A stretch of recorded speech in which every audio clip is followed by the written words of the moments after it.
Money is nothing, ಎಲ್ರಿಗೂ ಬರುತ್ತೆ. But ಯಾಕೆ ಜನ ಬರಲ್ಲ ದುಡ್ಡು ಬರಲ್ಲ ಅಂತ ಯಾಕೆ ಅನ್ಕೊಳ್ತಾರೆ ನಂಗಂತೂ ಗೊತ್ತಿಲ್ಲಪ್ಪ.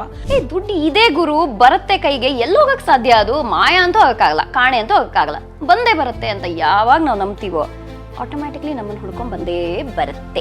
ಇಂಥವ್ರು ಮನಿ ಇಂಪಾರ್ಟೆಂಟ್ ಅಲ್ಲ ಅನ್ನೋ ಹಾಗಿಲ್ಲ. ಸೊ ಅದು ಮ್ಯಾನಿಫೆಸ್ಟ್ ಮಾಡೋಕ್ಕೆ ಶುರು ಮಾಡ್ತಿದ್ದಾರೆ, ಕೆಲವು ನಿಮ್ಮ ವಿಡಿಯೋ ಫಾಲೋ ಮಾಡಿ ಒಂದಷ್ಟು ಶುರು ಮಾಡ್ತಿದ್ದಾರೆ. ಫಸ್ಟ್ ಆಫ್ ಆಲ್ ಬರಬೇಕು ಅಂತ ಹೇಳೋದನ್ನ ನಿಲ್ಲಿಸ್ಬೇಕು. ಅದೇ ಮೊದಲನೇ ವಿಷಯ. ನನ್ನ ಹತ್ರ ದುಡ್ಡಿಲ್ಲ ಅಂತ ಇಟ್ಕೊಳ್ಳಿ, ನಿಮ್ಮ ಹತ್ರ ದುಡ್ಡಿಲ್ಲ ಅಂತ ಇಟ್ಕೊಳ್ಳಿ, ಯಾರ ಹತ್ರ ಆದ್ರೂ ಇರಲೇಬೇಕಲ್ವಾ? ದಿ ಲ್ಯಾಕ್ ಆಫ್ ಸಮಥಿಂಗ್, ಯಾವ ಒಂದು ವಸ್ತು ಇಲ್ಲ ಅಂತ ನಮ್ಗೆ ಅನಿಸ್ತಾ ಹೋಗುತ್ತೋ ಆ ವಸ್ತು ನಮ್ಮ ಕೈಗೆ ಸೇರದೇ ಇಲ್ಲ. ಮೊದಲು ನೀವು ಶುರು ಮಾಡಿದಾಗ ಹೇಳಿದಲ್ಲ, ಮನಿ ಹ್ಯಾಸ್ ನೋ ಎನರ್ಜಿ ಅಲ್ವಾ ಶ್ರುತಿ ಅಂತ. ಹೌದು, money has no energy, it is neutral, it is just something with sets value ಅಷ್ಟೇ. ತುಂಬ ಜನ ಹೇಳ್ತಾರೆ ಭಗವಂತ ಎಲ್ಲ ಕೊಟ್ಟಿದ್ದಾನೆ, ಸಾಕು, ತುಂಬ ನೆಮ್ಮದಿ ಇದೆ ಜೀವನದಲ್ಲಿ, ಇನ್ಯಾಕೆ ಬೇಕು ನಮಗೆ ಅಂತ. ನಾನೇನು ಕೇಳಲಿ?